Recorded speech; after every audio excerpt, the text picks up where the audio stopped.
నమస్కారం ప్రజలారా, మా యూట్యూబ్ ఛానల్. నా పేరు రాజు.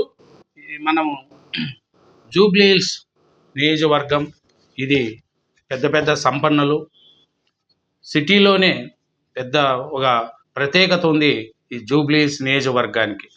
ఈ నియోజకవర్గానికి ఉప ఎన్నికలు రావడం ఇప్పుడు మనం అందరం చూస్తున్నాం. ఈ ఉప ఎన్నికల్లో మొన్నటి వరకు సిట్టింగ్ ఎమ్మెల్యేగా ఉన్న మాగంటి గోపీనాథ్ గారు గుండె నొప్పితో చనిపోవడం, బీఆర్ఎస్ పార్టీకి వరుసగా 3 తడవలు ఎమ్మెల్యేగా ఉన్నాడు ఆయన. 2014లో టీడీపీలో గెలిచి తర్వాత బీఆర్ఎస్లో చేరిన మాగంటి గోపీనాథ్ గారికి 2019, 2023 ఎలక్షన్లో గెలిచి తన సత్తాట సాటుకున్నాడు. అతను మరణంతో ఇప్పుడు కాంగ్రెస్, బీజేపీ, బీఆర్ఎస్, ఎంఐఎం ఈ 4 పార్టీలు కూడా పోటీ పడుతున్నాయి. ఏ పార్టీకి అధికారం గెలుస్తుంది, ఏ పార్టీ ఓడిపోతుంది, దీంట్లో ఆశాభావులను కూడా చూసుకున్నాం. బీఆర్ఎస్ పార్టీని చూస్తే మాగంటి గోపీనాథ్ గారు సతీమణి గారికి టికెట్ ఇవ్వాలని అందరూ సూచిస్తున్నారు. అయితే ఆయన ఒప్పుకోకపోతే విష్ణువర్ధన్ రెడ్డి గారికి, పి జనార్దన్ రెడ్డి కుమారుడైన విష్ణువర్ధన్ రెడ్డి గారికి, ఆయన జూబ్లీ హిల్స్ నియోజకవర్గం ఏర్పడినప్పుడు 2009లో ఆయనే ఎమ్మెల్యేగా పనిచేశాడు. తర్వాత ఆయన బీఆర్ఎస్ పార్టీలోకి వెళ్ళాడు, అందరికీ తెలిసిందే. ఆయనకు టికెట్ కన్ఫామ్ అని కొంతమంది బీఆర్ఎస్ పార్టీలో విష్ణువర్ధన్ రెడ్డికే కన్ఫామ్ అని అనుకుంటున్నారు. లేదా కేసీఆర్ కూతురు ఏమన్నా కవిత గారు కూడా ఇక్కడి నుంచి నిలబడుతుంది అనేది కూడా ఊహాగానాలు నడుస్తున్నాయి. ఇంకా బీఆర్ఎస్ పార్టీలో రావుల చంద్రశేఖర్ రెడ్డి అని ఆయన కూడా అతను ఉన్నాడు. కాంగ్రెస్ నుంచి బీఆర్ఎస్లోకి వచ్చాడు ఆయన, బీజేపీ నుంచి అనుకుంటా. మొత్తానికి ఇప్పుడు బీఆర్ఎస్లో ఉన్నాడు ఆయన. ఆయన కూడా ఇంతకుముందు బీజేపీ తరపున ఎమ్మెల్యేగా నిలబడి ఓడిపోయాడు. ఆయన కూడా రావుల శ్రీధర్ రెడ్డి, ఆయన కూడా బీఆర్ఎస్ పార్టీలో టికెట్ ఆశిస్తున్నారు.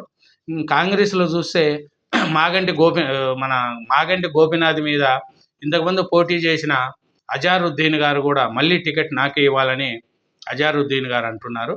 అజారుద్దీన్తో పాటు పీజేఆర్ కూతురు విజయారెడ్డి గారు కూడా ఇక్కడ టికెట్ ఆశిస్తున్నారు. ఇంకొకటి ఏమంటే రేవంత్ రెడ్డి గారి వాళ్ళ ఫ్యామిలీలో ఒకరికి టికెట్ ఇక్కడ అడుగుతున్నారనేది కూడా ఊహాగానాలు నడుస్తున్నాయి. కాబట్టి కాంగ్రెస్ పార్టీ తరఫున బలంగా ఉండారు, బీఆర్ఎస్ పార్టీ తరఫున బలంగా ఉండారు. ఇంకా బీజేపీ తరఫున చూస్తే లాస్ట్ ఎలక్షన్లో నిలబడిన లంకల్ దీపక్ రెడ్డి గారు టికెట్ అడుగుతున్నారు. ఆయన రేసులో ఉన్నాడు. ఇంకొక ఆయన ఇంకో లేడీ ఒక ఆయన ఉంది బీజేపీలో, ఆయన కూడా టికెట్ రేసులో ఉన్నట్టు మనకు తెలుస్తుంది. మననే ఈ లంకల్ దీపక్ రెడ్డి గారు హైదరాబాద్ పార్టీ అధ్యక్షుడిగా ఎంపికయ్యారు. మొన్న చంద్రబాబు నాయుడు గారిని కలిసి లంకల దీపక్ రెడ్డి గారు, మన రాష్ట్ర అధ్యక్షుడు కిషన్ రెడ్డి గారు కలిసి బీజేపీ, టీడీపీ, జనసేన తరపున ఇక్కడ బీజేపీ గెలవాలి, బీజేపీ తరపున క్యాండిడేట్లు గెలవాలని కూడా చంద్రబాబు నాయుడు గారితో మాట్లాడినట్టు తెలుస్తుంది. ఇంకా ఎంఐఎం ఇప్పుడు ప్రజెంట్ అవుతే ఇంతకుముందు బీఆర్ఎస్ పార్టీతో మిత్రపక్షంగా ఉన్నారు. ఇప్పుడు కాంగ్రెస్ పార్టీ అధికారంలో రాగానే కాంగ్రెస్ పార్టీకి మిత్రపక్షంగా మారింది ఎంఐఎం. ఏ పార్టీ అది ఎవరు అధికారంలో ఉంటే వాళ్ళతో మిత్రపక్షంగా ఉంటుంది ఎంఐఎం.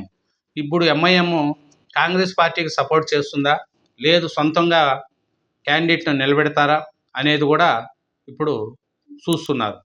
కాబట్టి ఈ జూబ్లీ హిల్స్ నియోజకవర్గంలో ఈ బీహార్ ఎలక్షన్లతో పాటు ఇంకా 2-3 నెలల్లో ఇక్కడ నోటిఫికేషన్ వచ్చి ఆ బీహార్ ఎలక్షన్లతో పాటు ఇక్కడ ఎలక్షన్ పెడుతున్నారనేది తెలుస్తుంది. కాబట్టి రేవంత్ రెడ్డి గారికి కంటోన్మెంట్ బీఆర్ఎస్ ఆయన లాస్యా గారు చనిపోతే అక్కడ ఉప ఎన్నిక జరిగితే కాంగ్రెస్ పార్టీ ఎలా గెలుచుకునిందో సేమ్ జూబ్లీ హిల్స్ కూడా ఇక్కడ బీఆర్ఎస్ సీటును కాంగ్రెస్ గెలుచుకొని రేవంత్ రెడ్డి గారి యొక్క సత్తా, ప్రజల్లో కాంగ్రెస్ పార్టీకి బలం ఉంది అని చేసుకోవడానికి కాంగ్రెస్ పార్టీ అన్ని విధాలు వ్యూహరచన చేస్తుంది. అలాగే బీఆర్ఎస్లో లేదు మా సిట్టింగ్ సీటు మేమే గెలుచుకోవాలని కేసీఆర్ గారు, కేటీఆర్ గారు పక్కా వ్యూహరచనతో ముందుకెళ్తున్నారు. ఇంకా బీజేపీ వాళ్ళు చూస్తే మాకు ఈ కూటమికి ఇక్కడ తిరుగులేదు అని నెక్స్ట్ ఎలక్షన్లకు బీజేపీయే రాష్ట్రానికి కైవాసం చేసుకుంటుంది అని జనాలలో కొంతమందిలో ఉంది. కాబట్టి బీజేపీ ఎట్లయినా గెలిచాలా, గెలిచి ప్రజల్లో మాకు నెక్స్ట్ ఎలక్షన్లకు 2029 ఎలక్షన్లు నడుస్తాయి కదా, ఆ ఎలక్షన్లకు బీజేపీకి తిరుగులేదు అని చెప్పుకోవడానికి ఇది మంచి అవకాశం వచ్చింది బీజేపీకి. ఇప్పుడు టీడీపీ, జనసేన, బీజేపీ కలిసి ఏమైనా చేయగలుగుతారా? ఎందుకంటే జూబ్లీ హిల్స్లో టీడీపీకి మంచి క్యాడర్ ఉంది, మంచి నాయకులు ఉన్నారు. నాయకులు లేరు కానీ జనాలలో మటుకు టీడీపీకి మంచి క్యాడర్ ఉంది జూబ్లీ హిల్స్ నియోజకవర్గంలో. అందుకని మాగంటి గోపీనాథ్ గారు చనిపోయినంత వరకు కూడా చంద్రబాబు నాయుడుతో సత్సంబంధాలు ఏర్పాటు చేసుకున్నారు. అందుకే మన గోపీనాథ్ గారు చనిపోయినప్పుడు లోకేష్ గారు వాళ్ళ ఫ్యామిలీతో వచ్చి వాళ్ళ కుటుంబ సభ్యులను ఓదార్చి వెళ్ళారు. కాబట్టి మాగంటి గోపీనాథ్ గారికి టీడీపీలో ఇప్పటికీ అభిమానులు ఉన్నారు. ఇప్పుడు బీజేపీ, టీడీపీ, జనసేన కలిసి ఏమైనా ఒక కూటమి అభ్యర్థిగా లంకల దీపక్ రెడ్డికి సపోర్ట్ చేస్తారా? ఇక్కడ ఎట్లయినా గెలసాలని బీజేపీ ట్రై చేస్తుంది. కాంగ్రెస్ పార్టీ కూడా ఈ సిట్టింగ్ సీట్ను మేము అధికారంలో ఉండి ఇంకొకరు గెలుచుకుంటే కాంగ్రెస్ పార్టీ వ్యతిరేకత అనేది తెలిసి వస్తుందని కాంగ్రెస్లు కూడా ఈసారి పక్కా ఈ సీట్ను కంటోన్మెంట్లో ఎలా గెలుచుకున్నామో జూబ్లీ హిల్స్లో కూడా అలా గెలుచుకోవాలని చూస్తున్నారు. కాబట్టి బీఆర్ఎస్, కాంగ్రెస్, బీజేపీ, ఎంఐఎం వీళ్ళు ఎలా చేస్తారు, ఎవరిని నిలబెడతారు, ఎలా గెలుస్తారు అనేది ప్రజలు నిర్ణయిస్తారు. కాబట్టి ఇప్పుడు కాంగ్రెస్కు ఈ సీటు ఎట్లా గెలుచుకోవడం అనేది కూడా వాళ్ళకు ఒక ప్రతిష్టాత్మకం. బీఆర్ఎస్ అయితే ఈ సీటు ఓడిపోతే ఇప్పుడే బీఆర్ఎస్ సులకనబడిపోయింది, కార్యకర్తలు ఎక్కడోళ్ళు అక్కడ వెళ్ళిపోతున్నారు, నాయకులు కూడా పెద్దగా లేరు. కాబట్టి బీఆర్ఎస్కి ఇంకా ఇది గెలుచుకునే సీన్ ఉండాలి. ఇంకా బీజేపీ చూస్తే 2000 నెక్స్ట్ ఎలక్షన్లకు మేమే ఈ ప్రభుత్వాన్ని తెలంగాణలో అధికారంలోకి వస్తామన్న బీజేపీ ఇది చాలా ఇంపార్టెంట్ సీటు.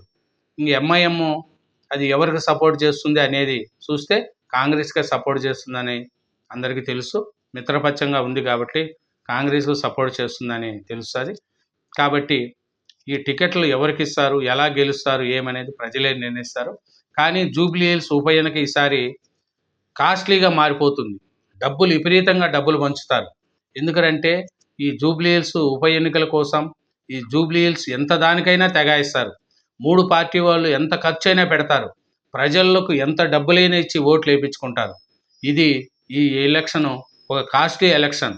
ఎందుకంటే జూబ్లీ హిల్స్ అంటే చాలా మంచి నియోజకవర్గం, సినీ పరిశ్రమ, పెద్ద పెద్ద వాళ్ళు ఉండే ఈ నియోజకవర్గంలో కాస్ట్లీ ఉప ఎన్నిక ఈసారి జూబ్లీ హిల్స్లో మనం చూడబోతున్నాము. Thank you very much. నా ఛానల్ను సబ్స్క్రైబ్ చేయండి, నా వీడియోను లైక్ చేయండి.